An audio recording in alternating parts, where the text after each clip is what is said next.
As you've logged into your dashboard, you've probably noticed this thing called Jetpack. So what is Jetpack? Well, think of Jetpack as pretty much just a collection of plugins. And these plugins do is they let you do anything you could do with WordPress.com. So remember, WordPress.org and WordPress.com are different.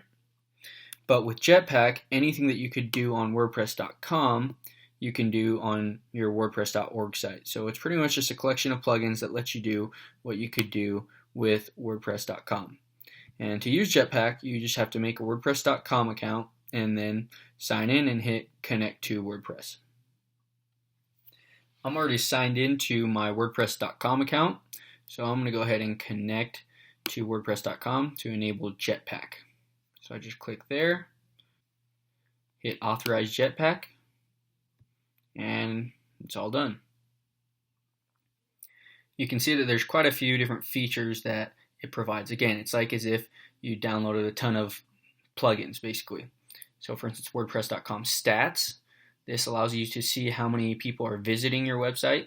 So it's basically like Google Analytics, but it's a lot more simplified. So it's less powerful, but easier to use and set up. And if you click here, you can see the whole slew of features that it allows you to use. So you can go ahead and look through those on your own. Some maybe you'll use, some won't. I don't use too many of these, honestly, and really you don't even have to use Jetpack.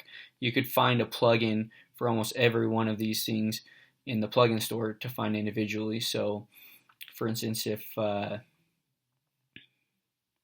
let's say this related posts, this allows you to have kind of a widget that shows posts that are related to the post that the person is reading. If it doesn't suit your needs, you can find a plugin on related posts that'll do the same thing, but it's probably going to look different. So just keep that in mind. You don't have to use Jetpack, but it does provide a lot of features. And if you go to widgets, you'll see a lot of widgets were added. There's more widgets than there were before, and a lot of these are in parentheses with Jetpack. So for instance, contact info.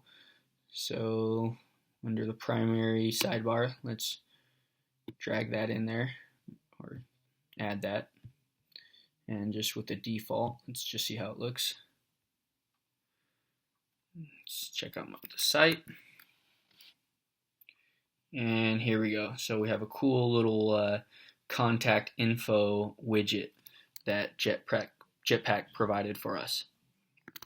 So yeah, Jetpack is pretty cool. There's certain features that I do use, but again, if you don't feel like using it, you don't have to. You can find specific plugins, individual plugins that'll do pretty much all of the same things.